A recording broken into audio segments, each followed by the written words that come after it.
In the previous story, Ayanokoji and Hiyori spent time together and eventually went to a bookstore. There, Hiyori revealed that the book she had given Ayanokoji was actually written by her own father. Ayanokoji also predicted that the class competition moving forward would center around Sakayanagi's class and Ryuen's class. The new semester soon began, and the competition between classes entered a much more serious stage. This special exam brought a major threat to every student. While strategies were being prepared, Karuizawa started worrying about her position in the class, while Ayanokoji began judging who was truly necessary for survival. この上で重要な手続きをやってもらう。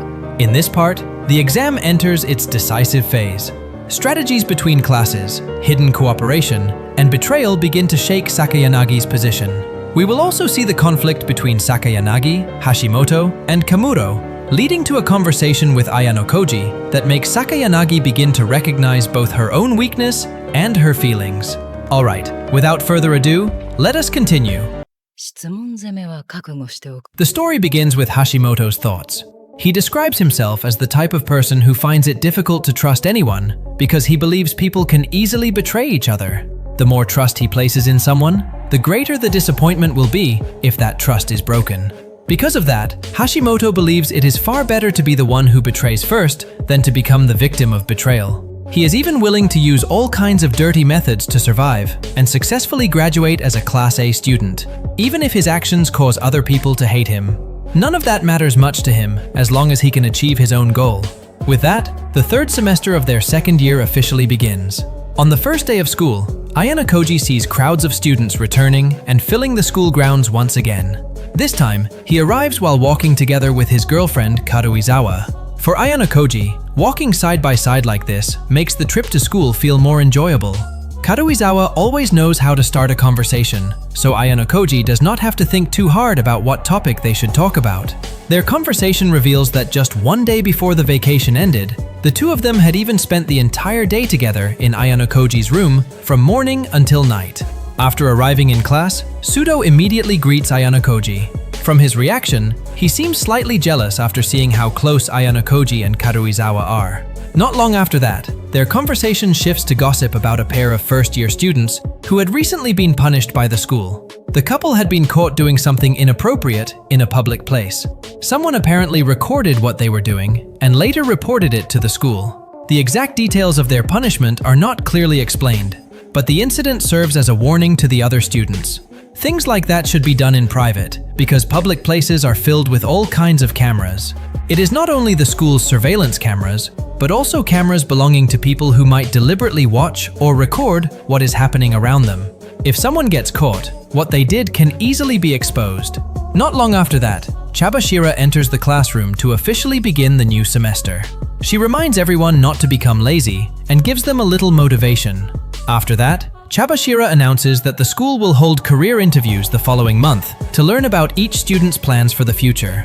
During these interviews, the students will be asked whether they want to continue their education at a university or start working immediately after graduation. Chabashira also makes it clear that any students who are still unsure about their choices can come to her to discuss their options and ask for advice. After giving all of those announcements, Chabashira leaves the classroom. Not long after that, Ike is the first person to react. He seems quite surprised that an elite school like theirs still holds career interviews just like an ordinary school. After that, the classroom slowly becomes more lively. Several female students immediately approach Hirata and ask about his plans for the future. They are curious whether Hirata wants to start working after graduation or continue his education at a university. Hirata explains that he wants to attend university, regardless of whether he eventually manages to graduate as a Class A student or not. From the beginning, both of his parents have always supported the path of higher education for his future. Even so, Hirata admits that there is actually one dream he would like to pursue if he manages to graduate from Class A, which is becoming a professional soccer player. Unfortunately, Hirata also understands that reaching that level requires abilities that are not easy to obtain. He does not want to force himself too much to chase something that may be beyond his capabilities. Because of that, for now, he only considers soccer a hobby. According to Hirata, the safest way to use the privilege gained from graduating from Class A is to work for a company. Almost anyone can take that path, and as long as someone performs their job properly, the chance of losing that job is also very small, unless they make a truly serious mistake. ええ、慌てる必要はどこにもないわ。 When lunchtime arrives, Ayanokoji sees Karuizawa immediately head toward the cafeteria with her group of female friends. Seeing this, Ayanokoji briefly talks with Horikita about how girls tend to gather together in groups. Their conversation is interrupted when Kushida joins them. In a sarcastic tone, she says that Horikita probably would not understand that kind of habit because she does not have any close friends herself. As usual, the comment immediately sparks a small argument between the two of them. Although they exchange a few remarks, Horikita eventually chooses to back down and does not drag the issue any further. Not long after that, Horikita unexpectedly invites Ayanokoji to have lunch with her. She even offers to pay for his meal. The sudden invitation naturally makes Ayanokoji a little suspicious. His suspicion grows even stronger when Horikita suddenly invites Kushida to join them as well. From the way the two of them interact, Ayanokoji can tell that Kushida already knew from the beginning that the three of them would be having lunch together. Because of that, he begins to suspect that Horikita's main purpose is not simply to invite them to eat. Most likely, Horikita only wants to use Ayanokoji as an intermediary so she can talk with Kushida without making the atmosphere feel too awkward. Long story short, the three of them start walking around to find a place to eat. Along the way, Ayanokoji hears Horikita and Kushida talking about a lunchbox. At first, their conversation sounds completely normal, but then the topic suddenly shifts to buying stomach medicine before eating. This naturally makes Ayanokoji even more confused. When he finally asks about it, Horikita explains that the lunch they are about to eat was actually made by Ibuki. Hearing that, Ayanokoji is immediately surprised. He knows very well that Ibuki is not the type of person who is good at cooking. Apparently, all of this began with something that happened during winter break. At that time, Horikita had suggested that Ibuki should start learning how to cook, because Ibuki often ate whatever she wanted without paying much attention to the nutritional value of her food. Horikita had even invited Ibuki to her room and let her taste a meal she had cooked herself. Unexpectedly, Horikita's cooking turned out to be very delicious. Instead of admitting that her cooking skills were still far below Horikita's, Ibuki became competitive. She then decided to make a dish that could at least rival Horikita's cooking. That was how a new small rivalry between the two of them began. And that challenge was what eventually motivated Ibuki to prepare the lunchbox this time.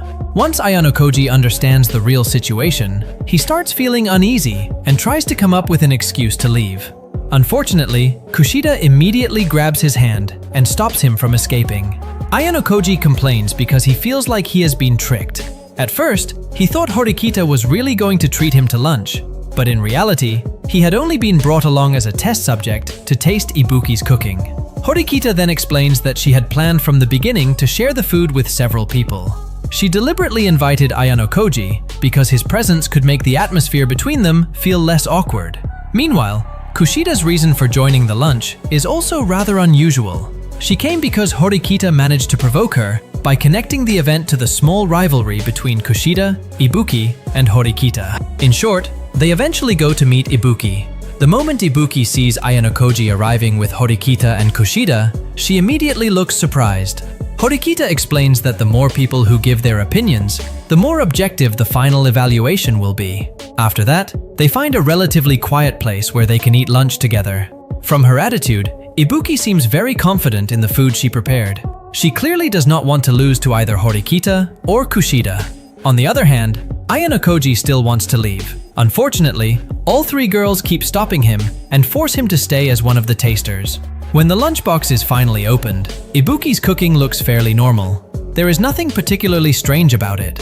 From the outside, the dish looks like ordinary homemade food. But the moment they take the first bite, the truth becomes obvious. It is far too salty. In other words, the food perfectly reflects the work of a beginner who still does not understand the basics of cooking. Kushida cannot even handle the taste and ends up spitting the food out. Seeing that reaction, Ibuki immediately becomes annoyed. She refuses to accept such a low evaluation because she feels the judges are not being fair.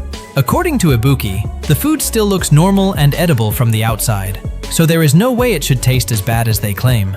The problem is that Ibuki herself had never tasted the food before bringing it. When she is finally told to try her own cooking, she realizes the truth.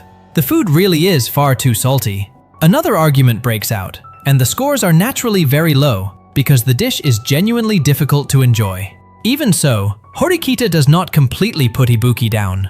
Instead, she gives her a little encouragement and suggests that Ibuki try cooking again.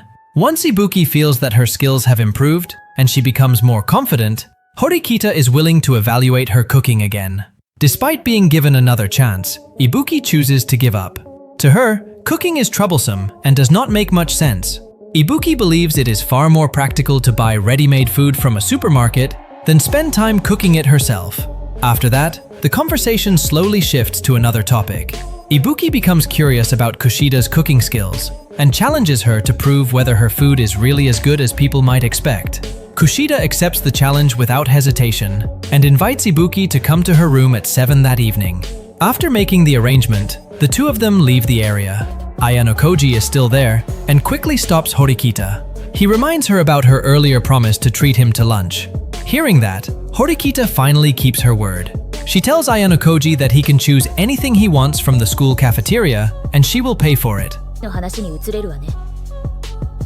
Later that night, at around 9, Karuizawa comes to Ayano Koji's room to spend some time with him. The story then continues to Wednesday at school. This time, Chabashira enters the classroom with a much more serious expression than usual. She begins talking about the special exam that will be held during the 3rd semester. Without wasting much time, Chabashira immediately explains the rules of the exam in detail. Even its name alone is enough to make the atmosphere in the classroom turn gloomy. The exam is called Survive or Drop Out. Chabashira explains that the school will provide various tasks, divided into several different genres. Each class will have to choose one genre, decide the difficulty level, and then prepare questions for a predetermined opposing class. The exam will take place over 2 rounds. For example, in the first round, Class A will act as the attacker and give tasks to Class B.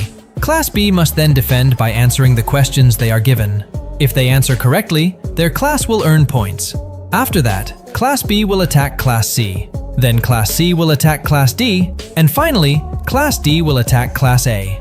This cycle will continue until 10 turns have been completed in a single round. The second round uses the same system, but the order of the matchups will be changed.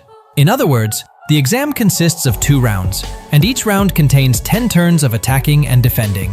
Chabashira then continues explaining the question genres. There are 16 genres in total, ranging from science, history, economics, art, and many other fields. When a class gets its turn to attack, it will use questions from the genre it selected beforehand.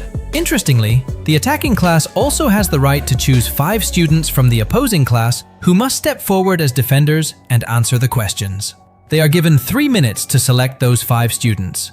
If the attacking side fails to make its choice before the time limit expires, the school will select 5 students instead. In addition, the class leader is allowed to help the 5 selected students. This means that even if the chosen students have limited knowledge about the question, they can still receive guidance from their class leader. Next, the difficulty of the questions is divided into 3 levels. The higher the level used, the more class points the attacking side must pay. After hearing the entire explanation, Class B immediately becomes noisy. The biggest reason is naturally the most dangerous rule of the exam. The class that finishes in last place must expel 1 student from the school. Meanwhile, only the class that takes first place will receive the full amount of points. The classes that finish second, third, and below may still lose points. In short, this exam only gives a major advantage to 1 class. Because of that, Chabashira emphasizes that they must fight as hard as they can. Even if they cannot take first place, they must at least avoid finishing last. If they end up at the very bottom, 1 student from their class will have to be expelled from the school. 結局くねなきゃやばいってことじゃん。 When lunchtime arrives, the students of Class B immediately gather around Horikita. As usual, Hirata tries to calm everyone down. The main topic of discussion is naturally the special exam that was just announced. Many students are starting to feel anxious, especially because the attacking class has the right to decide who must step forward and answer the questions. They are worried that their names might be chosen by the opposing class. Their biggest fear is failing to answer a question, because even a single mistake could affect the class's final result and eventually lead to very serious consequences. In the middle of the discussion, Hirata suggests that Horikita take the role of class leader for this exam. Horikita replies that if the majority of the students choose her, she is willing to accept the responsibility. Even so, she still wants to hear everyone's opinion first because there might be another candidate they consider more suitable. According to Horikita, the leader's position in this exam is not something that can be taken lightly. A leader must be able to create the right strategy because every decision will affect the entire class. If that strategy fails, the consequences will not only involve losing points. In the worst-case scenario, that failure could even result in one student being expelled from school. Because of that, Horikita believes the leader must be chosen carefully. Just as the decision is about to fall completely on Horikita, Mizono suddenly speaks up. She admits that Horikita is certainly someone they can rely on. But according to her, it might be better for this exam to choose someone with even more exceptional abilities. Mizono then brings up the previous voting exam, specifically the time when Kushida was almost expelled from school. From the way she speaks, it seems like she is deliberately trying to remind the entire class of someone who played an important role in that incident. Although Mizono never directly says his name, it is already clear that the person she is referring to is Ayano Koji. Unfortunately, Mizono explains her opinion in such a roundabout way that not every student fully understands who she is talking about. Horikita then gives anyone who wants to become the leader a chance to raise their hand. But after some time passes, no one does. Seeing their reaction, Horikita makes it clear that if they are not even willing to step forward when the opportunity has already been given, then there is no point in continuing to discuss other candidates. Whether she likes it or not, if no one else is willing to take responsibility, Horikita will take the position herself. Mizono remains silent for a moment before once again insisting that there is actually someone she believes is far more suitable. Even so, she still does not directly mention that person's name. Everyone is once again given a chance to raise their hand. The result remains the same. No one steps forward as a candidate, and no one openly recommends a specific person either. In his mind, Ayano Koji already understands what is really happening. Mizono and several other students most likely want him to take the position of leader. Unfortunately, Ayano Koji has no interest in doing so. In his opinion, this is actually a good opportunity for Horikita to develop even further as a leader. Ayano Koji is also certain that Horikita understands the hidden meaning behind Mizono's words. But since Horikita already knows that Ayano Koji has no intention of taking the position, she has to make a firm decision instead of continuing to wait. In the end, since no other candidate appears, Horikita is officially chosen as the leader of Class B for this special exam. Once the decision is made, the discussion continues as they begin talking about strategies and the different possibilities they might face when the exam begins. While all the other students are busy discussing the class's plans, there is one person who does not participate in the discussion at all. That person is, of course, Koenji. During the break, Koenji does not return to the classroom to join the strategy meeting. Unlike the other students who buy food and then return so they can participate in the discussion, Koenji simply chooses to spend his time outside the classroom as usual. Seeing his attitude, Sudo starts wondering how they are supposed to deal with someone like Koenji once the exam actually begins. In response, Horikita shows them a message she had received from Koenji earlier. The email is quite simple. Koenji asks for his name to always be included on the list of protected students in every round of the exam. In other words, even before the class finishes creating its strategy, Koenji has already reserved one protection slot for himself. As soon as the students learn about this, they are immediately surprised. If one protection slot is always used for Koenji, then Class B can only choose 4 other students to receive protection in each round. Naturally, this causes several students to start feeling worried. Even so, Horikita quickly reassures them. She says they do not need to worry too much about Koenji because she already has an idea of what they should do. Unfortunately, Horikita cannot explain the strategy in detail at that moment. The break is almost over, and the next lesson is about to begin. After school ends, Ayano Koji and Karuizawa decide to go to Keyaki Mall. They were not actually planning to go there that day, but Karuizawa suddenly changes their plans, so the two of them eventually walk toward the mall together. Along the way, Ayano Koji begins to notice that Karuizawa seems a little different from usual. She looks gloomy and appears to have something on her mind. Because of that, Ayano Koji finally asks what is bothering her. Karuizawa then admits that she is quite worried about the upcoming special exam. She is afraid that if she is chosen as a target during an attack, she will not be able to answer the questions correctly. If her failure ends up hurting the class, Karuizawa worries that her name could be placed on the list of candidates who might be expelled from school. Her anxiety becomes even stronger because she believes she would feel much safer if Ayano Koji were the class leader. After hearing her concerns, Ayano Koji tries to reassure her. He tells Karuizawa that Horikita will do her best to protect every member of the class. There is no guarantee that Class B will always remain in a safe position. They could still finish near the bottom, and in the worst-case scenario, Karuizawa could even end up on the list of students who might be expelled. Even so, Ayano Koji believes Horikita would not choose Karuizawa as the student who has to leave. The reason is quite simple. Karuizawa plays an important role in maintaining solidarity and leadership among the girls in their class. Ayano Koji also says that Karuizawa's status as his girlfriend makes it even less likely that Horikita would remove her. Horikita still needs Ayano Koji's help. Because of that, getting rid of Karuizawa could actually create an unfavorable situation for Horikita. Ayano Koji once again emphasizes that Karuizawa holds an important position within the class. So, even though he is not the leader in this exam, the possibility of Karuizawa being expelled is still very small. After hearing this explanation, Karuizawa at least manages to feel a little more relieved. Even so, deep down, Ayano Koji understands that Karuizawa's position is not completely safe. There is always a possibility that someone might want her out of the school. But for now, Ayano Koji chooses not to tell her that, and continues trying to calm her down. Ayano Koji himself begins to view this special exam from a different perspective.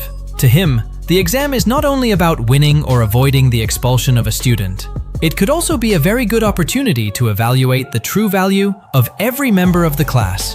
Ayano Koji wants to find out who is truly needed for the future of the class and who is actually not that necessary. After Ayano Koji and Karuizawa finished spending time at the shopping center, they started walking back toward the dormitory. Along the way, they noticed someone lying on a park bench. Since it was still winter, the sight naturally seemed quite strange. Lying outside in weather that cold was clearly not normal, and Karuizawa even wondered if the person might already be dead. Not long after, the person suddenly sat up. It turned out to be Morishita. Morishita casually said that she was still alive, and had actually been waiting for Ayano Koji to pass by. Hearing that immediately surprised Karuizawa, especially when she realized that Ayano Koji knew a girl from another class. A slight hint of jealousy began to show, as she realized that Ayano Koji actually had quite a few female acquaintances outside their own class. Ayano Koji then explained that he and Morishita had only spoken once before, and Morishita had been the one to start that conversation. It also turned out that Morishita had not truly been asleep when they found her earlier. She had simply been lying there with her eyes half open, while waiting for Ayano Koji to pass by. To Ayano Koji, waiting for someone in that way seemed rather strange. Because of that, he immediately asked why Morishita had deliberately done something like this. Morishita's answer was rather unexpected. She actually wanted to learn more about Karuizawa. As soon as she said that, Morishita stepped closer and stared at Karuizawa from such a short distance that it made her uncomfortable. In Ayano Koji's eyes, Morishita certainly gave off a unique impression and reminded him a little of Hiyori. The difference was that Hiyori had a calm and gentle personality, while Morishita was much stranger and harder to predict. Without hesitation, Morishita began asking all kinds of personal questions about Karuizawa's relationship with Hirata. She wanted to know how someone like Hirata, who was popular, intelligent, kind, active in the soccer club, and had an almost perfect image, had ended up dating Karuizawa. Morishita kept throwing out question after question while pacing back and forth, making the whole situation feel like an interrogation. Then Morishita described Karuizawa as an ordinary girl. Naturally, the phrase confused Karuizawa. She tried to brush it off by saying that it was the first time she had ever heard someone use an expression like that. Even so, Morishita's real meaning was fairly easy to understand from the way she spoke. In her view, Karuizawa was simply an ordinary girl who did not have anything truly special compared to Hirata, who seemed almost perfect. Ayano Koji understood what Morishita meant, but he chose to stay silent so the situation would not become even more complicated. After being pressured with so many questions, Karuizawa finally answered somewhat nervously that maybe she really was a cute girl, and perhaps that was why Hirata had chosen her. Unfortunately, that answer still was not enough to convince Morishita. Based on her observations, Karuizawa actually seemed more suited to being a shy girl with a sensitive aura than the leader of the girls' group in Horikita's class. According to Morishita, That position felt completely different from Karuizawa's true personality. Although Ayano Koji thought Morishita was quite strange, he had to admit that she had an impressive ability to observe other people and gather information. Even through observation alone, Morishita was able to notice a side of Karuizawa that many people might not even realize existed. When Karuizawa began to look genuinely uncomfortable, Ayano Koji finally stepped in. Ayano Koji explained that love was not something that could always be understood logically. Feelings like that could not be explained through common sense alone. Whether it was his own case or Hirata's, once someone fell in love, the way they saw other people and everything around them could also change. Hearing Ayano Koji defend her made Karuizawa look slightly relieved. After thinking about his explanation, Morishita finally began to understand what she had not understood before. She admitted that she had never fallen in love, so the concept was naturally difficult for her to understand. All of the conclusions she had previously reached through observation and logic could apparently fall apart once love became one of the factors involved. Realizing this, Morishita lowered her head and apologized to Karuizawa in a regretful tone. After the two apologized to each other, Morishita prepared to leave. But before she could actually walk away, Ayano Koji stopped her. To Ayano Koji, Morishita was certainly a rather unique person. Even after spending almost 2 years at that school, he had never truly noticed that someone like Morishita existed in Sakayanagi's class. Morishita then explained that she would only take action when something genuinely caught her attention. Hearing that answer made Ayano Koji immediately understand what she meant. In other words, he had now become one of the people who interested Morishita. That was not particularly surprising. Recently, Ayano Koji had done quite a few things that made him stand out more than before. Before they separated, Morishita suddenly suggested that they walk back to the dormitory together. According to her, that way they could continue talking along the way if either of them had something they wanted to discuss. Unfortunately, Karuizawa immediately rejected the idea. Morishita did not give up that easily. This time, she asked for Ayano Koji's and Karuizawa's phone numbers. Karuizawa still refused, while Ayano Koji did not really mind. When Karuizawa questioned why he was willing to give Morishita his phone number, Ayano Koji simply said that there was nothing wrong with having many friends. In the end, Ayano Koji and Morishita exchanged phone numbers before finally going their separate ways. Sometime later after school, Ayano Koji was called over by Michan.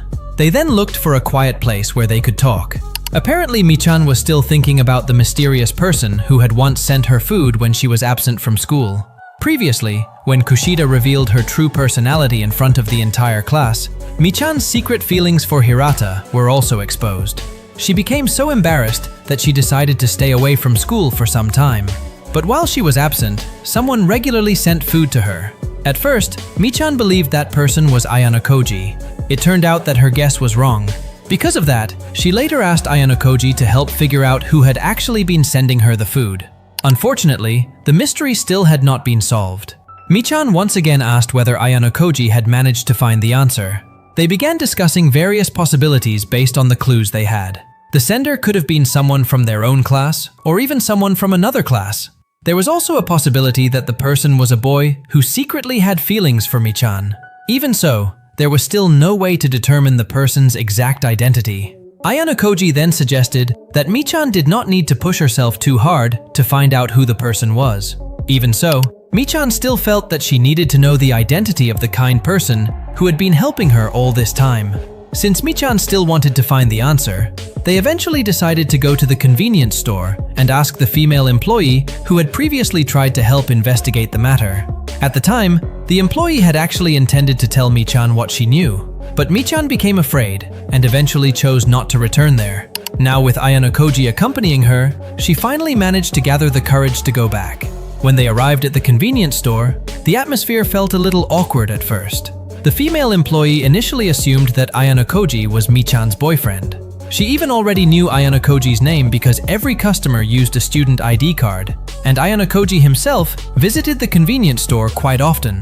Ayano Koji quickly cleared up the misunderstanding. He explained that his relationship with Michan was not what the employee imagined, so there would not be any further confusion. Only after that did the employee begin explaining what she actually knew. Based on information from her friend, the description of the person who had been sending food to Michan pointed quite clearly to one person. That person was Koenji. Naturally, Michan found it difficult to believe. She even asked several times whether the person they were talking about was really Koenji. Even so, the employee remained confident in her answer. Koenji had such distinctive physical features and appearance that it would be almost impossible for someone to mistake him for another person. 伝統を大切にしてきたお前の兄貴と After getting their answer, Michan and Ayanokoji finally left the convenience store. On the way back, Michan still looked dazed. She seemed to be having a genuinely hard time accepting that the kind person she had been searching for all this time was actually Koenji.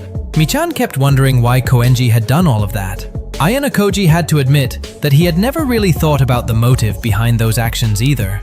Out of everyone he knew, Koenji might be the only person whose reasons for doing something were almost impossible to predict. While they were still discussing it, Ayanokoji suggested that Michan did not need to think too much about how she should thank him. She also did not need to feel obligated to repay Koenji for his kindness. Koenji was most likely the type of person who would not even consider what he had done to be something important. Even so, Michan disagreed with Ayanokoji's suggestion. In her view, Koenji had spent money and made an effort to send food while she was absent from school.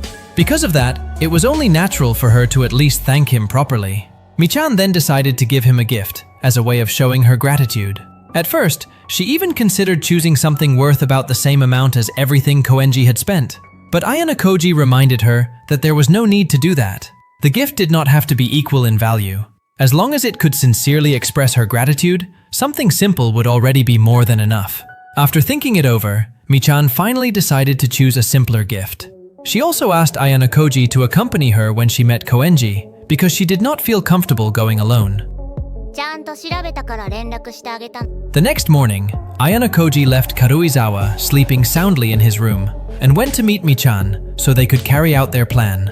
They headed to the fitness center because Ayanokoji expected Koenji to be there. Throughout the walk, Michan still looked nervous while carrying the gifts she had prepared, which were a face towel and a hand towel. According to Michan, Koenji would probably like the gifts because he often used things like that.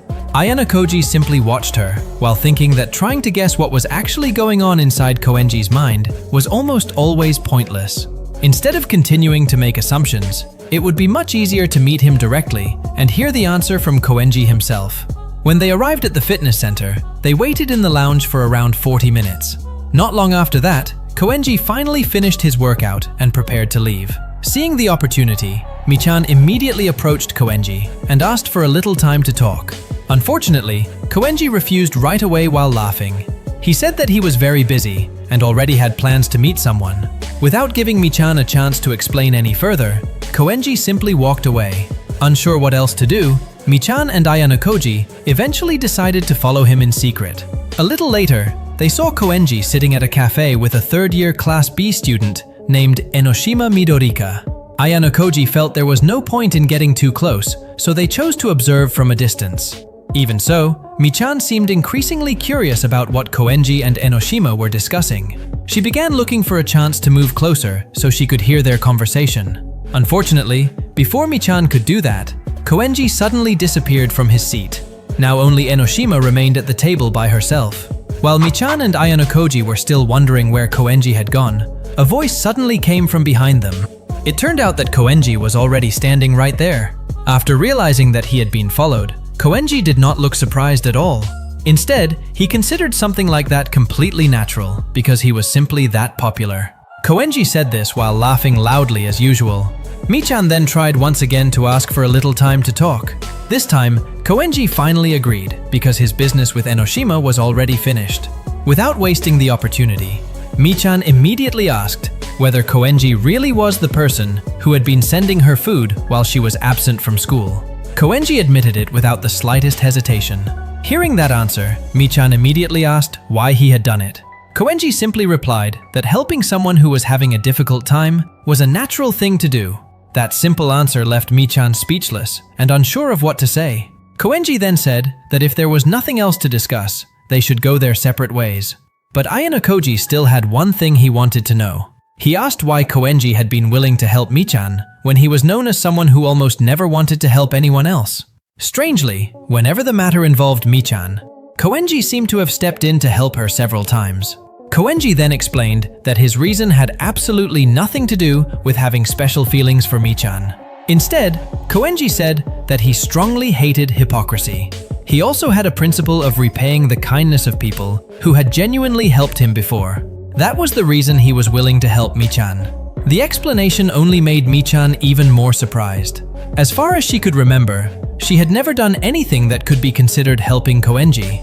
Because of that, Mi-chan felt it made no sense for Koenji to believe that he owed her a favor. Koenji only laughed at her confusion. To him, the incident had been so trivial that it was not even worth remembering. Although she still did not fully understand what Koenji meant, Mi-chan finally handed him the gift she had prepared. Unfortunately, Koenji refused the gift. It was not because he did not appreciate Mi-chan's gratitude, but simply because he felt that he did not need the item. When Mi-chan tried offering him money instead, Koenji firmly refused again.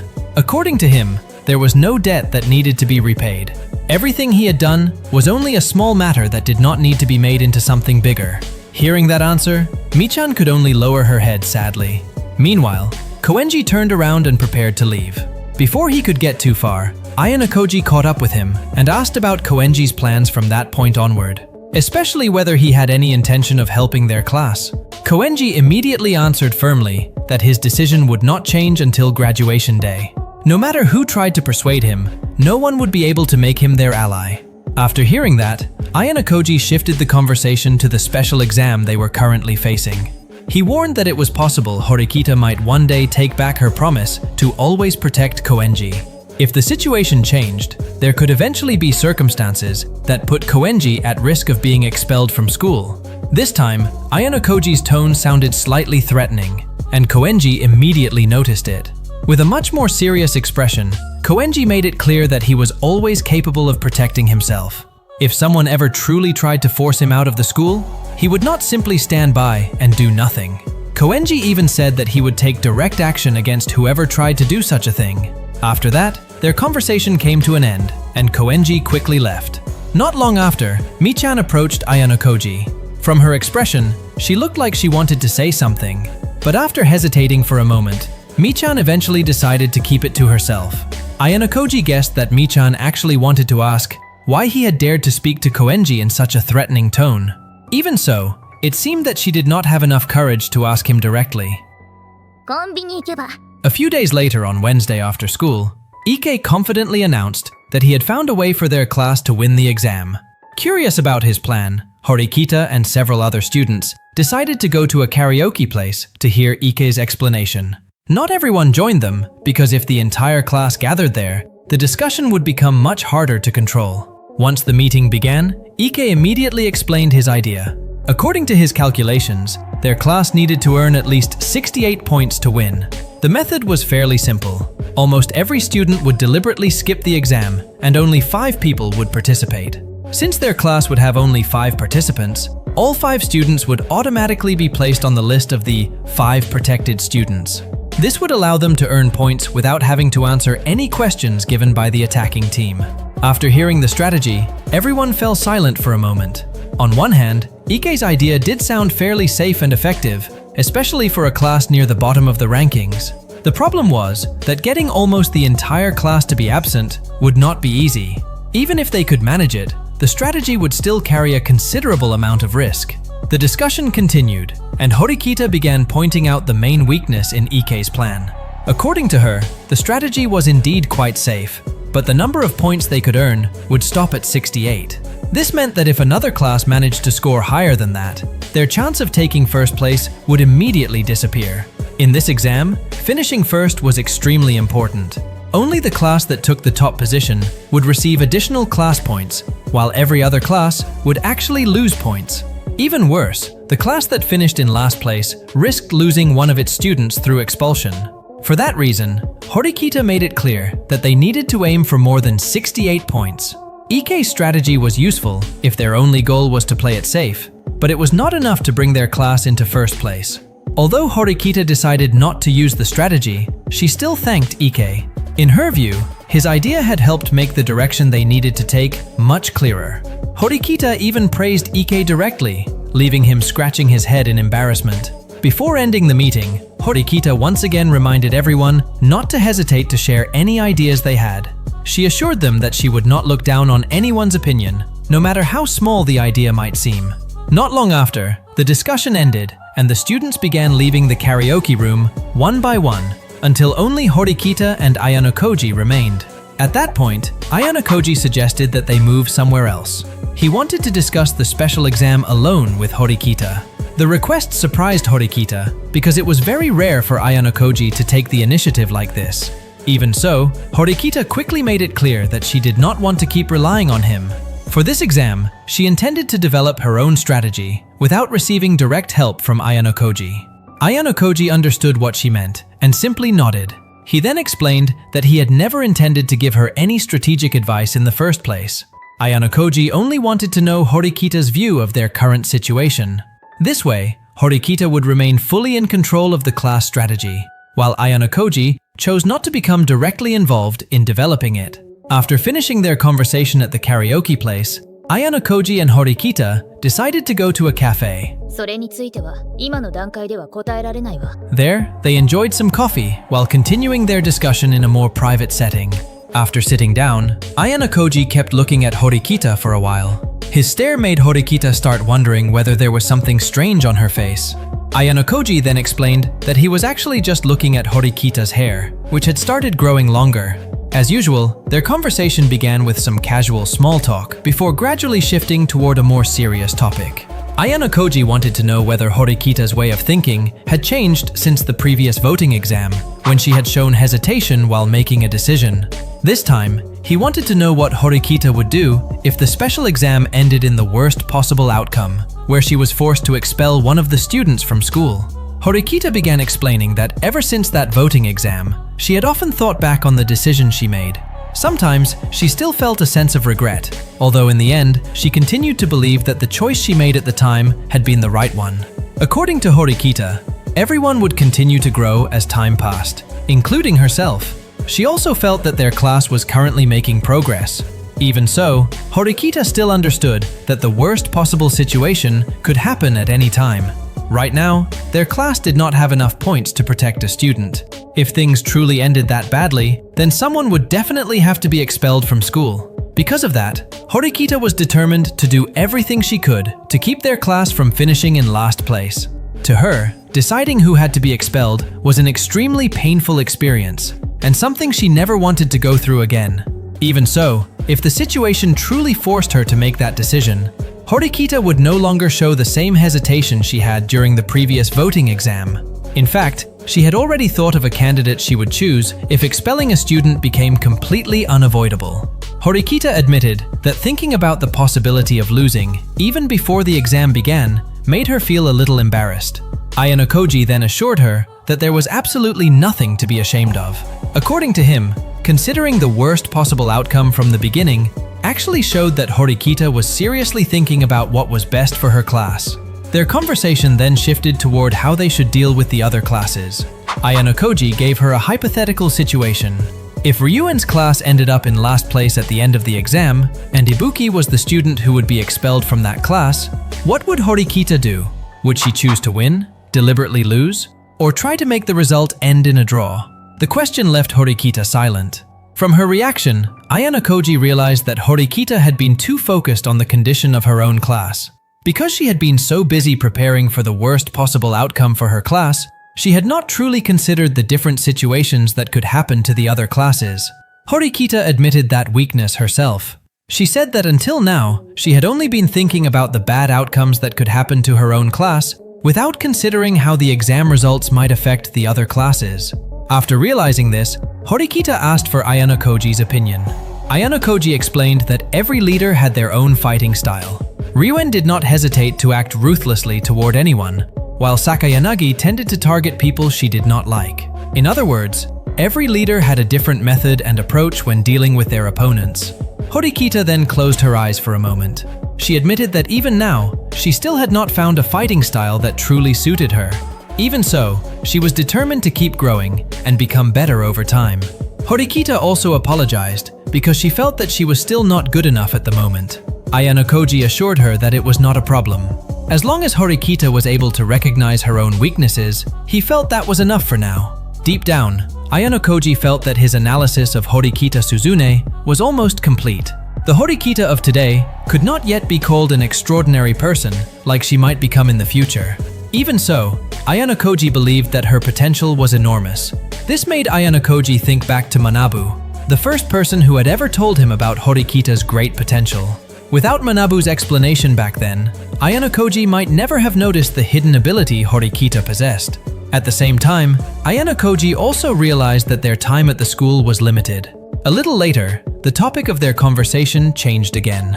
This time, Horikita wanted to know more about Ayano Koji's true identity. She admitted that, even though they had known each other for quite a long time, she still knew almost nothing about him. To Horikita, Ayano Koji remained a mysterious person who was difficult to predict. She was also curious about the place where Ayano Koji had received his education and how it had shaped him into the person he was now. Of course, Ayano Koji had no intention of answering that question. In the end, they decided to finish their coffee before leaving. When they realized that the drinks in their cups had already gone cold, both of them spontaneously made the exact same comment at the same time. The simple moment felt rather funny, like when two people accidentally say the same thing at once. Without realizing it, Ayano Koji smiled. This surprised Horikita a little, because it was the first time she had ever seen Ayano Koji smile so naturally. When Horikita asked about it, Ayano Koji simply replied that smiling was something natural for humans, so there was nothing strange about it. Even so, Ayano Koji himself was quite surprised inside. He had not even realized that he could smile so naturally like that. More than that, it was the first time he had ever experienced something like this. Ayano Koji began wondering why a moment like that had only happened when he was with Horikita. He had Hirata as a friend and Karuizawa as his girlfriend. Yet he had never shown such a sincere smile to either of them. At the same time, Ayano Koji was also curious about why Horikita had smiled when they spoke at the same time earlier. When he asked her, Horikita admitted that she did not know the reason and immediately turned her face away. Not long after, the two of them went their separate ways. それとも櫛田の過去のこと。戦いをする。そのために自分に。Meanwhile, somewhere else, Hashimoto looked restless and had trouble relaxing because he could not stop thinking about the upcoming special exam. Hashimoto had always been active in gathering information. He even used opportunities, such as dates, to learn various things that might be useful to him. As the end of the school year drew closer, his anxiety also grew stronger. Hashimoto was worried that his class might eventually lose and be overtaken by Ryuen's class. To him, graduating from Class A was an extremely important goal. Because of that, he absolutely did not want to accept the possibility of his class falling in the rankings. That night, Hashimoto gathered with Sakayanagi, Kamuro, and Kito. At first, he thought the meeting had been arranged to discuss their strategy for the special exam. But when he asked, Sakayanagi instead explained that they were simply having a small tea party. That answer left everyone there confused. They could not understand why Sakayanagi had gathered several important people just for something like this. Sakayanagi then explained that the meeting actually had another purpose. She deliberately held the gathering in an open area, so students from other classes would see them and assume that Class A was discussing an important strategy. This would make the other classes more cautious and encourage them to face the exam with everything they had. From her explanation, it was clear that Sakayanagi genuinely wanted to enjoy a serious battle. She did not even care that much about whether she would eventually graduate from Class A or not. To her, the excitement of the competition itself was far more interesting. Unfortunately, some of the people there found that way of thinking quite difficult to understand. They could not fully understand why Sakayanagi was so determined to make her opponents take the exam more seriously. Hashimoto himself became even more uneasy. Since he could not stop thinking about the future of his class, he felt that the gathering had no meaning for him. In the end, Hashimoto left the area and headed to the restroom. He stayed there for quite a while, around 30 minutes. When he finally came out, Hashimoto found Ryuen standing outside, as if he had been waiting for him. The two of them then began talking. The next morning, Ayano Koji spent some time walking around the shopping center with Karuizawa. Throughout their time together, Karuizawa looked fairly restless because she could not stop thinking about the special exam scheduled for the following day. Even so, for now they chose not to talk about it too much. What mattered most was enjoying their time together before eventually returning to the dormitory. On the way back, Ayano Koji received a phone call from Kanzaki. He told Ayano Koji that he and Watanabe were already waiting in front of Ayano Koji's room. Because of that, Ayano Koji parted ways with Karuizawa and immediately went to meet them. 問題はその優等生を After arriving at his room, Ayano Koji invited Kanzaki and Watanabe inside. Kanzaki then told him that 2 more people would be coming, Ichinose and Amikura. As it turned out, the reason for their visit was indeed related to the special exam. At first, Ayano Koji felt that a discussion like this should have been held with Horikita because she was the class leader. But Ichinose explained that she only wanted to hear Ayano Koji's opinion. Just as Ichinose was about to begin the discussion, Kanzaki suddenly interrupted. He firmly said that he would oppose it if Ichinose was planning to cooperate with Horikita's class. Kanzaki suspected that Ichinose might be considering cooperation between all 4 classes, so the exam could end without anyone being expelled from school. Because of that, even before the idea could be discussed any further, Kanzaki immediately rejected it. Ichinose then explained that she had not come to discuss that kind of cooperation. Instead, she had come because she wanted to talk about her ambition to make their class win this special exam. After the discussion ended, Ichinose and her group left Ayano Koji's room. Not long after, Ichinose suddenly returned alone and claimed that she had left her phone in Ayano Koji's room. After picking up the phone, Ichinose said that she still wanted to talk with him for a little longer. Deep down, Ayano Koji began to suspect that Ichinose had deliberately left her phone behind, so she would have a reason to return and speak with him alone. When Ayano Koji asked her directly, Ichinose admitted that his suspicion was correct. A little later, Ichinose stepped closer and leaned against Ayano Koji's chest. She pretended that she had lost her balance and stumbled, although it was already quite obvious that she had done it on purpose. After that, Ichinose finally admitted her feelings. She said that she had fallen in love with Ayano Koji. Ichinose had never experienced love for anyone before, so to her, Ayano Koji was both her first love and her last love. Unfortunately, the moment was suddenly interrupted when the door to the room opened. Watanabe was standing there and had accidentally caught Ayano Koji and Ichinose hugging. Ichinose immediately let go, while Watanabe looked completely shocked. He quickly apologized and was about to close the door again. But before he could leave, Ichinose called out to him and asked him to come inside. She then explained that she had been the one who hugged Ayano Koji first, not the other way around. Still looking nervous, Watanabe could only nod. Ichinose then asked him not to tell anyone about what he had just seen. Watanabe promised to keep it a secret. Ichinose also apologized to Ayano Koji because she felt that she had acted too carelessly. From the way she spoke, it was clear that she wanted to make sure Watanabe did not get the wrong impression of her. Ayano Koji then told her that he had already forgiven her. At the same time, Watanabe also apologized for entering without knocking first.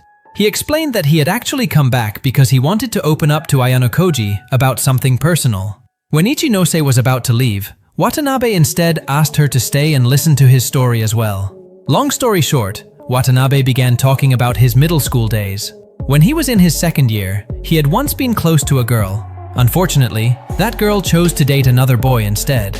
After that relationship ended, she eventually started dating Watanabe. Their relationship lasted until their 3rd year. But everything ended once again when the girl broke up with Watanabe and chose to date his own close friend. After experiencing that betrayal, Watanabe found it increasingly difficult to fall in love with someone. He also revealed that this story was a secret he had never shared with anyone before. Because of that, Watanabe and Ichinose now both knew each other's secrets. This meant they could trust each other not to spread what had happened earlier between Ichinose and Ayano Koji. Watanabe then continued his story. After entering this elite school, he felt that he had finally been able to fall in love again. Hearing that confession, Ichinose immediately guessed that the person Watanabe liked was Amikura. Watanabe instantly became nervous because her guess was correct. Ichinose then said that Amikura still seemed to have feelings for a male friend from middle school. Even so, she also believed that Amikura might gradually open her heart to someone else. From the way she spoke, it was clear that Ichinose intended to act as a bridge between Watanabe and Amikura.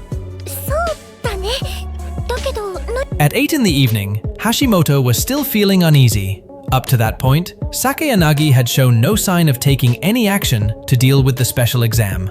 As his concern continued to grow, Hashimoto finally decided to call Sakayanagi. He wanted to know what kind of plan Sakayanagi had prepared for the exam. Hashimoto also expressed his concern that the other 3 classes might work together to attack Class A. If that possibility really happened, their position would certainly be in serious danger. Sakayanagi responded to his concern very calmly. According to her, the chances of the other 3 classes joining forces to bring down Class A were actually very low.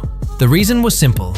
Every class was aiming for the Class A position, so they would most likely focus on earning the maximum number of points for themselves rather than cooperating just to defeat a single opponent. Even after hearing that explanation, Hashimoto still could not relax. In his mind, anything was still possible, especially if someone was secretly making moves behind the scenes. As soon as he considered that possibility, Ayano Koji immediately came to mind. Hashimoto believed that Ayano Koji was the type of person who could create a major movement without anyone even realizing it. In the middle of their conversation, Hashimoto then leaked some confidential information about Horikita's class. Sakayanagi listened with great interest and even praised Hashimoto for managing to gather so much information. It did not take long for Sakayanagi to guess that Mizono was the source. She even suspected that Hashimoto's closeness with Mizono was not based only on personal feelings, but was also being used to obtain information from Horikita's class. That suspicion immediately shocked Hashimoto. He had not expected Sakayanagi to know about their relationship, and wondered how long she had been paying attention to them. It turned out that Sakayanagi had seen Hashimoto and Mizono walking together several times. From that, she concluded that the 2 of them were dating. Not long after, their conversation shifted to another topic. Sakayanagi suddenly mentioned the voice recording that Kamuro had shown her before. Hearing that made Hashimoto feel as if he had just taken a heavy blow. At that moment, he began to realize that Kamuro had apparently been regularly reporting various things to Sakayanagi all this time. The situation made Hashimoto start to fear what kind of trouble might be waiting for him. Even so, he tried to remain calm. At the very least, Hashimoto hoped that the information he had gathered could give their class an advantage in the special exam. Unfortunately, Sakayanagi's reaction was far from what he had expected. Instead of being pleased or satisfied after receiving important information, Sakayanagi did not seem to care very much. When Hashimoto asked why she was acting that way, Sakayanagi explained that she had actually been looking forward to seeing how exciting this special exam would become. The problem was that the information Hashimoto brought actually made the game less enjoyable for Sakayanagi. After hearing that answer, Hashimoto found it even harder to understand the way Sakayanagi thought. Deep down, he kept wondering why Sakayanagi was always talking about having fun. From his point of view, Sakayanagi did not even seem to care that much about whether they would eventually graduate as Class A or not. This made Hashimoto dislike her even more, as if Sakayanagi's only goal now was to enjoy the game without seriously thinking about the final result. With a serious tone, Hashimoto finally asked whether Class A could really win this exam. Sakayanagi answered with complete confidence and firmly stated that she would not lose. The next morning, the special exam finally began. This time, Ayano Koji's class was supervised by Sakagami, who explained the exam rules in detail. After that, Sakagami displayed the matchup chart for the first round. According to the arrangement, Horikita's class would attack Ichinose's class. When they were in the defensive position, they would have to face an attack from Sakayanagi's class. Each round consisted of 10 turns. Only after all 10 turns were completed would they count as one full round. Horikita's class started with a strategy of attacking using an English question at difficulty level 1. They chose Kobashi, Watanabe, Sumida, Ninomiya, and Shibata as their targets, because those 5 students were considered fairly weak academically. On the other side, Ichinose's class had already chosen 5 students to protect. It turned out that 2 names on their protection list were also targets chosen by Horikita's class, Ninomiya and Watanabe. Since both of them were on the protection list, Ninomiya and Watanabe did not have to take the test. Ichinose's class automatically received 2 free points. When the test began, only Kobashi and Shibata managed to answer correctly out of the 3 remaining students. Since one student failed to answer correctly, Ichinose's class earned a total of 4 points for that turn. Next, it was Ichinose's class's turn to attack Ryuen's class using an economics question. The result was quite bad for Ryuen's class. Not a single student who took the test managed to answer correctly. Fortunately, they successfully protected one student and still earned 1 point. After that, it was Ryuen's class's turn to attack Sakayanagi's class. This time, Sakayanagi's class performed much better. They successfully protected one student, while 3 others answered correctly. As a result, Sakayanagi's class earned a total of 4 points. Not long after, it was Sakayanagi's class's turn to attack Horikita's class. They chose an arithmetic question at difficulty level 1.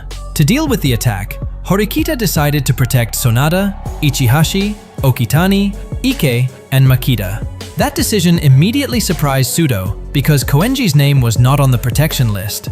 Horikita then explained that Koenji did not need protection from the beginning. She would only consider adding Koenji to the protection list if he had already been targeted twice and failed to answer both times.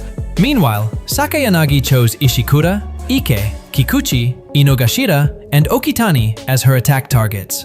Out of those 5 names, Okitani and Ike were also on Horikita's protection list. This meant that both of them were automatically safe and gave Horikita's class 2 free points. Out of the 3 remaining students, only 1 managed to answer correctly. Because of that, Horikita's class earned a total of 3 points for that turn. With that result, the first turn of the first round came to an end. Entering the second turn, Horikita's class attacked Ichinose's class again. This time, none of the attack targets matched the students on the protection list. Because of that, all 5 students from Ichinose's class had to take the test. Out of those 5 students, 2 managed to answer correctly. Ichinose's class gained another 2 points. Next, Ichinose's class attacked Ryuen's class, and Ryuen's class earned 3 points. After that, it was Ryuen's class's turn to attack Sakayanagi's class. Once again, Sakayanagi's class managed to earn 4 points. When Sakayanagi's class attacked Horikita's class again, there was no match between the attack targets and the protection list for the second time. The 5 students from Horikita's class who had to take the test were Koenji, Hasebe, Hirata, Yukimura, and Onodera. The question was related to gourmet food. Koenji did not even try to answer and deliberately left his answer sheet blank. Yukimura gave the wrong answer, while Hasebe, Hirata, and Onodera managed to answer correctly. As a result, Horikita's class earned 3 points. Seeing Koenji's attitude made Sudo extremely irritated. He was angry because Koenji deliberately refused to answer, even though he had the chance to at least try. Koenji responded casually. According to him, he was basically a student who should have been protected in the first place. Entering the third turn, Horikita's class once again became the target of Sakayanagi's attack. For the third time, none of the attack targets matched the students on Horikita's protection list. This time, Sakayanagi chose Koenji, Soshi, Wataru, Sato, and Sana as her targets. From the way the exam had progressed so far, it was becoming clear that Sakayanagi had already figured out the pattern behind Horikita's defensive strategy. Once again, Sakayanagi used a question from the same category as before, which was gourmet food. Interestingly, she deliberately did not choose Yukimura as a target, even though he had failed to answer during the previous turn. This showed that Sakayanagi already knew Yukimura was on Horikita's protection list. As a result, Koenji once again left his answer sheet blank. Fortunately, all of the other students managed to answer correctly, so Horikita's class still earned 4 points. Long story short, the exam moved on to the fourth turn. Once again, Sakayanagi's class attacked Horikita's class using a question from the gourmet food category. The difference this time was that the difficulty had been raised to level 2. This situation made Horikita's class start wondering whether Koenji needed to be protected. Up to this point, Koenji had already failed to provide an answer twice. If he failed for a third time, his name would be added to the list of candidates at risk of being expelled from school. If that happened, it would also look as if Horikita had broken her promise to protect Koenji. Because of that, everyone's attention immediately turned toward Horikita. They wondered whether she would finally place Koenji on the protection list this time, or once again, leave him to face the attack. In the end, Horikita still did not choose Koenji. For that turn, the 5 students she protected were Shinohara, Sudo, and 3 other students. Meanwhile, 2 names on Sakayanagi's target list matched Horikita's protection list. Those 2 were Shinohara and Sudo. This meant both of them were automatically safe, and immediately gave Horikita's class 2 points. The other 3 targets were Koenji, Satomura, and Miyake. Seeing that decision surprised Hirata, because Horikita had once again left Koenji without protection. Koenji himself simply laughed and considered Horikita's decision rather bold. There was indeed a major risk behind that choice. If Horikita failed to keep her promise to Koenji, the entire class could lose trust in her. Even so, Horikita remained firm and continued with her strategy. Unexpectedly, Koenji finally stepped forward this time and actually answered the question. Even more surprisingly, his answer was correct. In fact, out of all the students who had to take the test during that turn, Koenji was the only one who managed to answer correctly. Everyone was immediately shocked by the result. After that, Koenji approached Horikita and brought up the promise between them once again. He reminded her that if his answer had been wrong, he could have ended up on the list of candidates at risk of being expelled from school. Horikita simply replied that since Koenji had answered correctly, there was nothing left to argue about. Koenji then returned to his seat. At that point, he had already understood the true purpose behind Horikita's actions. Horikita's goal was actually quite clear. She wanted to make the other classes hesitate before targeting Koenji again. By deliberately allowing Koenji to face a difficult question and then letting him demonstrate his ability, the opposing classes would start thinking twice before attacking him again. And that strategy worked. Koenji proved that he was capable of answering a high-difficulty question. In fact, during that turn, he was the only one who managed to give the correct answer. Not long after, the first round finally came to an end. Across all the classes, a total of 9 students had entered the list of candidates at risk of being expelled. Meanwhile, Ichinose's class was the only class that did not have a single candidate. During lunch, Ayanokoji and Horikita discussed why Sakayanagi kept targeting Koenji. Horikita suspected that Sakayanagi had probably learned about her promise to protect Koenji until graduation. It seemed that Sakayanagi had obtained that information from an indirect source. From their conversation, the real reason Horikita had been willing to leave Koenji without protection finally became clear. Even if Koenji ended up on the list of candidates at risk of being expelled, he still had the protection point he earned from the uninhabited island exam. With that point, Koenji could cancel his status as a candidate for expulsion. In other words, Horikita would not actually be breaking her promise. Horikita had only promised to make sure Koenji could graduate from the school. She had never promised that Koenji's protection point could not be used.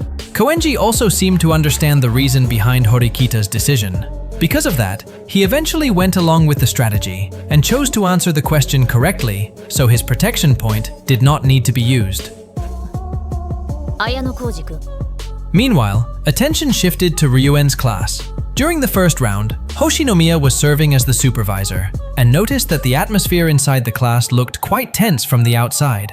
For the students in that class, this kind of situation seemed to be completely normal.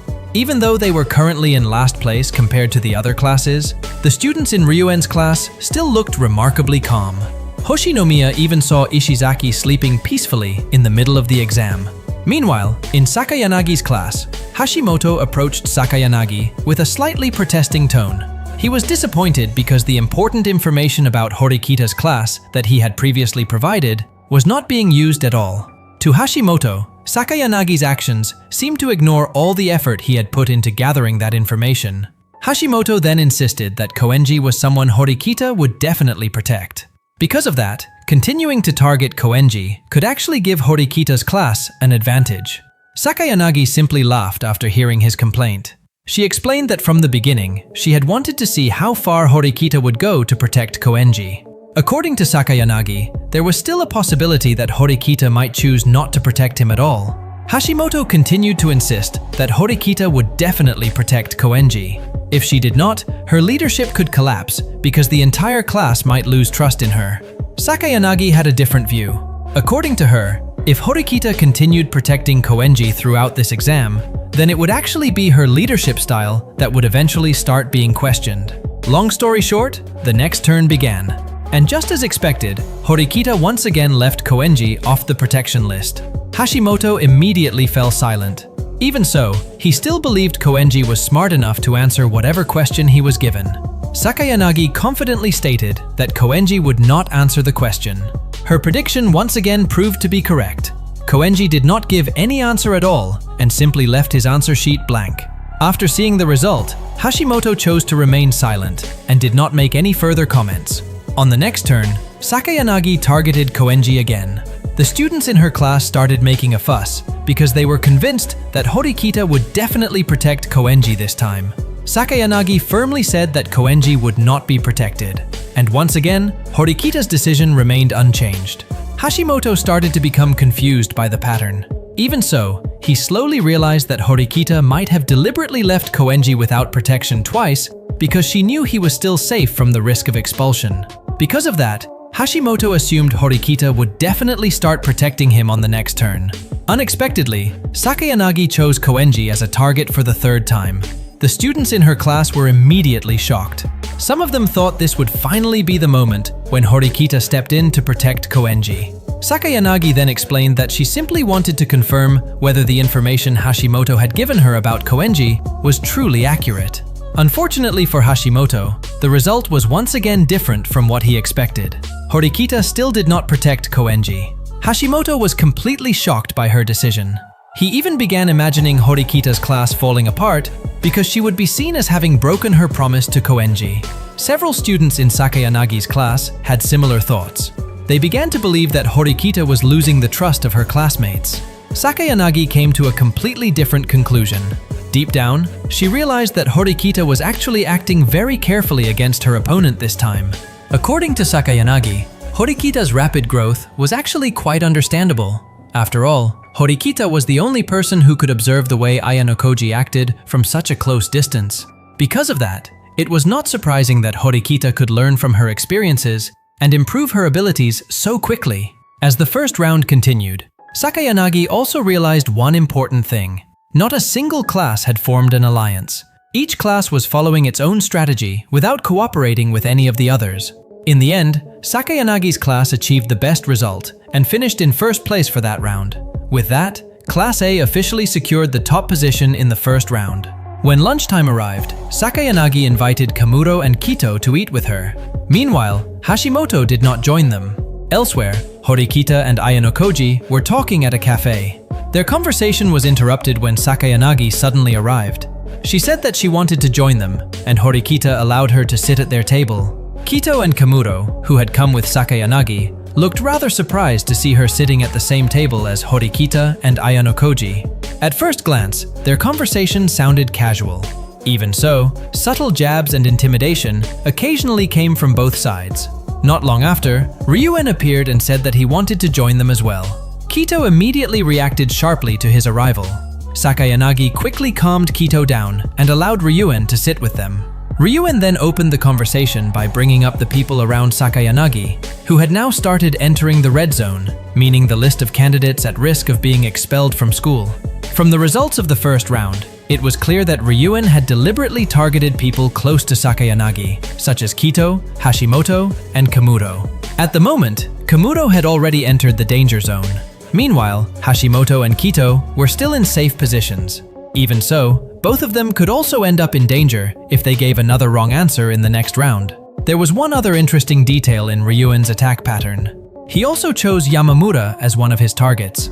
That decision suggested that Ryuen might have noticed some kind of connection between Yamamura and Sakayanagi. Now, Yamamura had also entered the list of candidates at risk of being expelled from school, just like Kamuro. Ryuen then stated that Yamamura was actually someone very important to Sakayanagi. According to him, Yamamura's position was even comparable to Kamuro, who had long been considered one of Sakayanagi's main subordinates.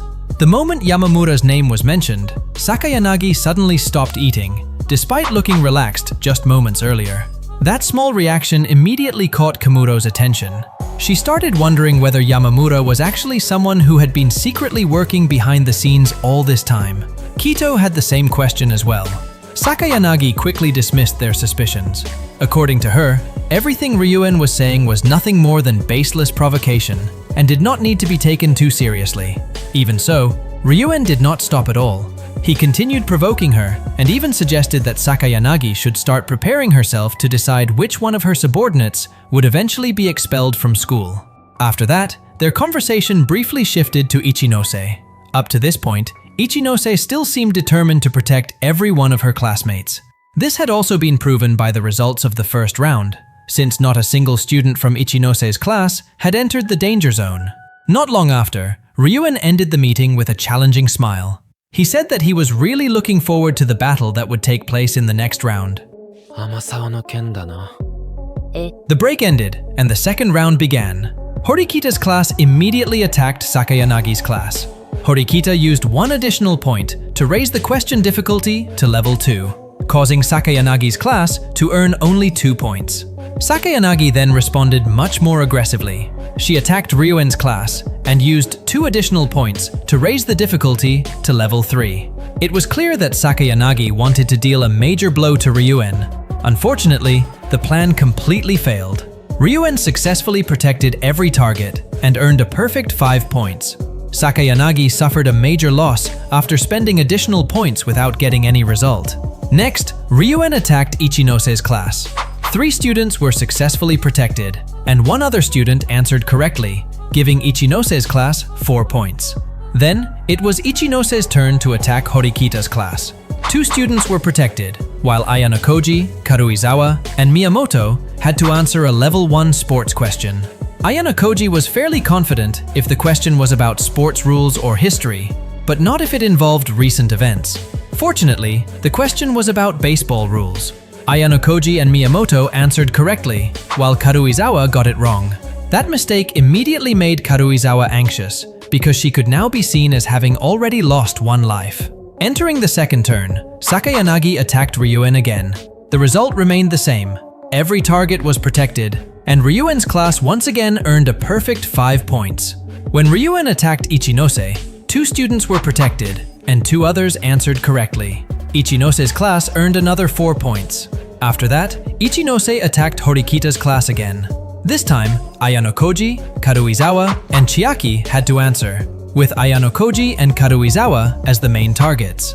Seeing herself targeted again made Karuizawa panic even more. She started to suspect that Ichinose had deliberately been targeting her from the very beginning. This time, the question was about modern slang terms. As soon as Ayanokoji saw the category, he immediately became confused and could not answer correctly. Fortunately, Chiaki and Karuizawa both managed to answer correctly. Thanks to them, Horikita's class still earned 4 points. In short, during the third turn, Ichinose's class once again attacked Horikita's class with a question from the kanji category. Horikita hesitated over who should be protected until Kushida casually suggested Satonaka because her kanji ability was fairly weak. Horikita followed the suggestion, and Satonaka turned out to be one of the targets. She also protected Karuizawa, who was once again attacked by Ichinose. Fortunately, Karuizawa was safe, but her face grew even paler as she began to feel that she was truly being hunted. Entering the fourth turn, Kushida once again suggested protecting Karuizawa. Her prediction was correct again. Ichinose really did target Karuizawa, and Horikita managed to protect her once more. On the other side, from the beginning of the second round through the fourth turn, Ryuen's class kept earning perfect scores. Ryuen was able to predict Sakayanagi's attack targets with incredible accuracy, allowing all of his classmates to be protected without losing a single point. The story then shifts to Ryuen's point of view. To him, losing once was not a problem, as long as he could repay that defeat with a much bigger victory. Even so, there was one person who had truly stopped him before, and that person was Ayanokoji. Ryuen understood that Ayanokoji's abilities were far above his own, and he had no problem admitting it. But before graduation, he was already determined to avenge that defeat and beat Ayanokoji. Before reaching that point though, there was still one opponent he needed to bring down first, and that was Sakayanagi. From here, the story returns to the beginning of the second round. When the match had just started, Ryuen told the entire class that he would be relying heavily on them to answer the questions this time. His words caused the room to fall silent for a moment. Tokito then spoke up and suggested that Ryuen should protect more of his classmates since he was the leader. Hearing that, Ryuen simply laughed. He reminded Tokito that he had already given 2 wrong answers. If he failed one more time, Tokito would enter the expulsion zone. Ryuen even made it clear that if their class ended up in last place, Tokito would be the one he chose to eliminate. After making that threat, Ryuen assured everyone that he would personally take control of the situation, so they did not need to worry. The results immediately proved his words. On the first turn of the second round, Ryuen's class earned a perfect score. Tokito and the other rebels were left speechless. Even more surprisingly, those perfect results continued into the following turns. The entire class started wondering how Ryuen was managing to do it. Meanwhile, Ichinose class was using an extremely strict defensive strategy. Ichinose did not want a single one of her classmates to enter the expulsion zone. Even while focusing on defense, she still wanted to avoid finishing in last place. Her goal was simple: keep the class safe without allowing anyone to be expelled.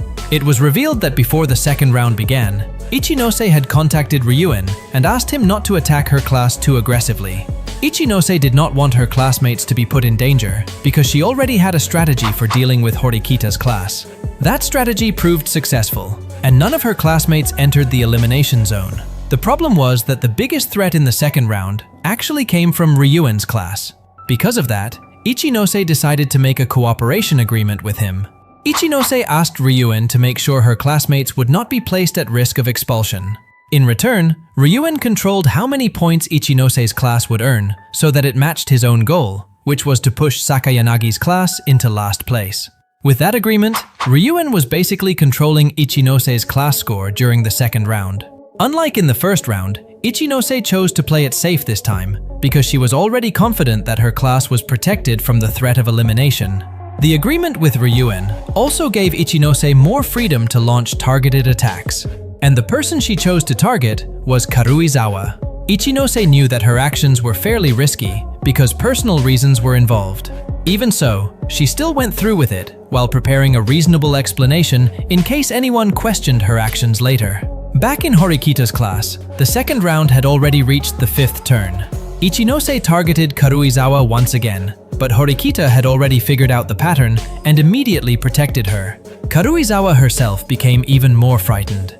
She started to truly believe that Ichinose was deliberately targeting her. Even from the sixth turn onward, the same pattern kept repeating. By the time the second round ended, Ichinose had continued targeting Karuizawa, while Horikita had protected her a total of 8 times. Meanwhile, Sakayanagi began to sense that something was wrong. After easily taking first place in the first round, Ryuen kept earning perfect scores throughout the second round.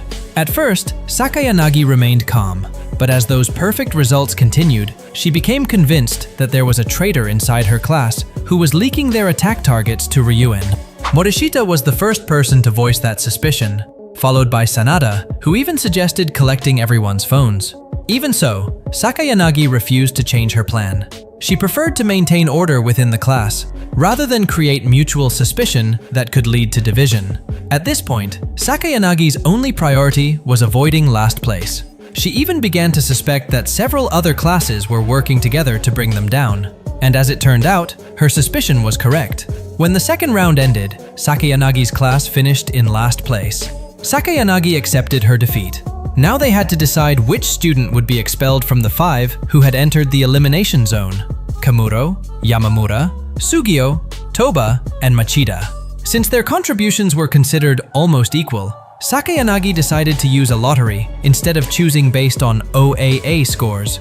Sugio and Toba were the first 2 to draw, and both managed to survive. Eventually, the choice came down to Kamuro and Yamamura. Yamamura looked so frightened that her body was trembling, and she was too afraid to draw. Sakayanagi warned her that if she did not move soon, Yamamura would automatically be expelled. Seeing this, Kamuro stepped forward, grabbed Yamamura's hand, and forced her to draw.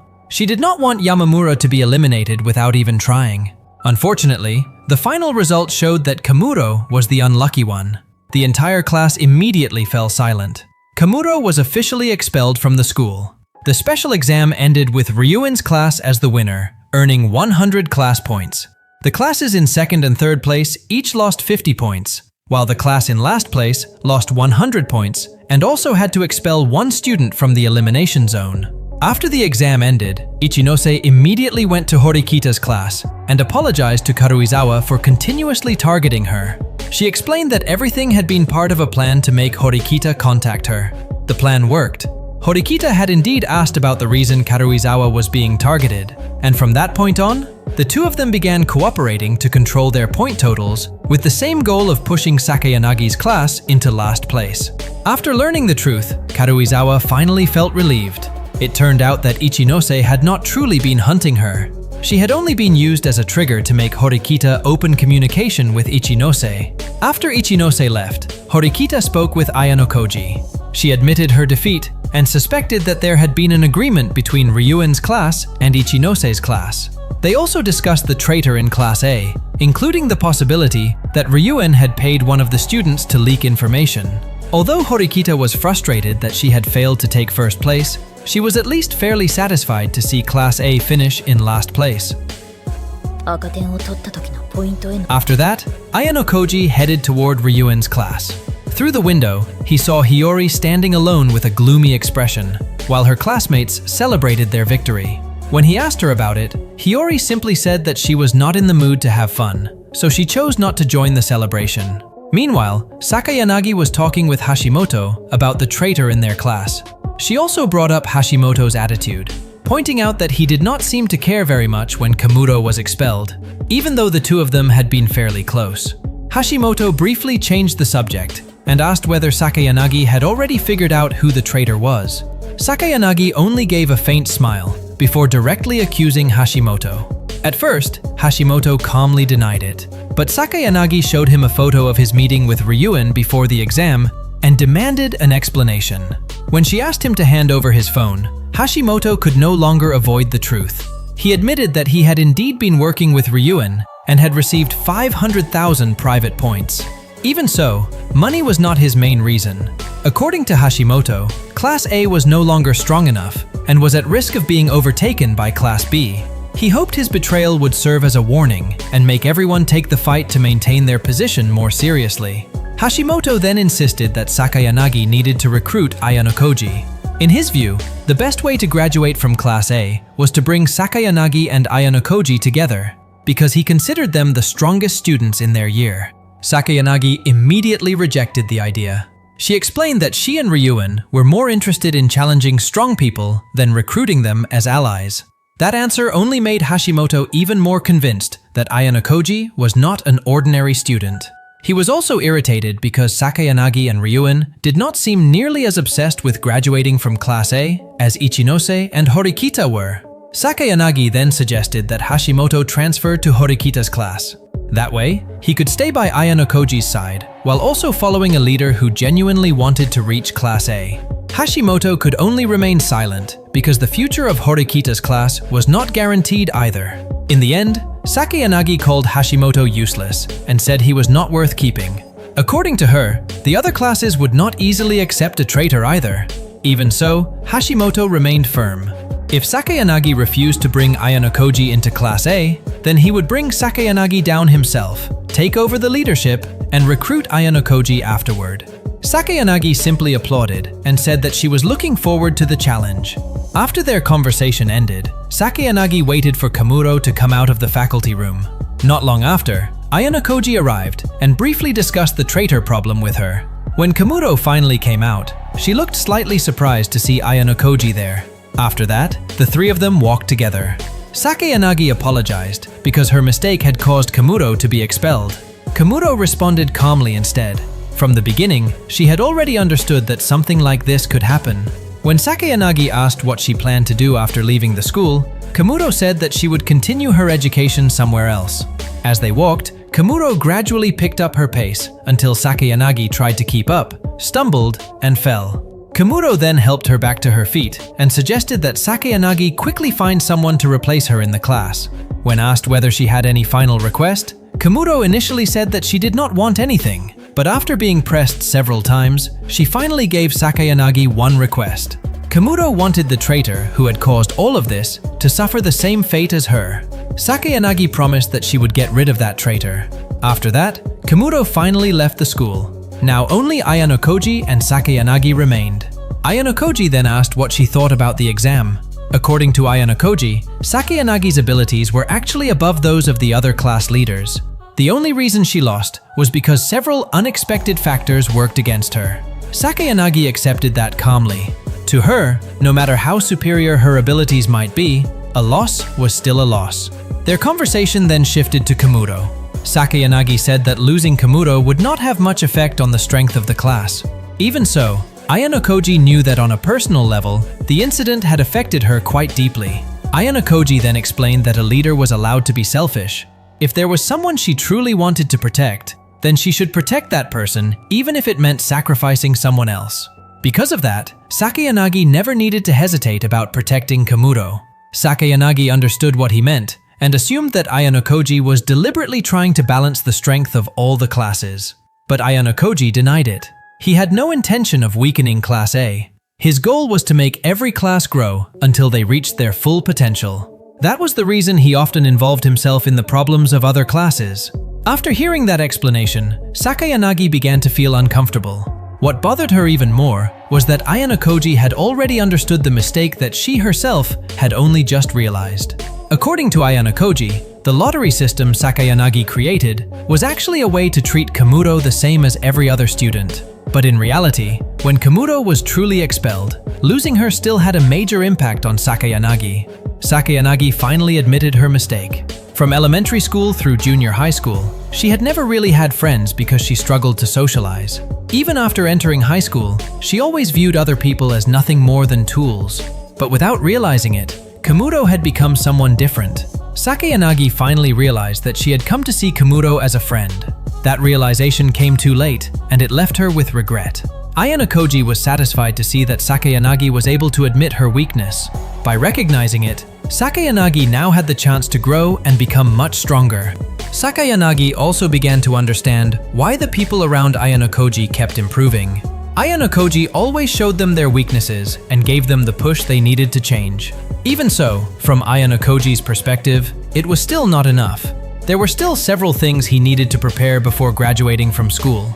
So that was the recap of Volume 10 of the Classroom of the Elite Year 2 light novel. This special exam ended with a major victory for Ryuen's class, Hashimoto's betrayal finally being exposed, and Kamuro's departure, which made Sakayanagi begin to recognize both her own weakness and her true feelings. For now, it feels like there is nothing more that needs to be explained, because everything is already clear. So just wait for the continuation of the story in the next volume.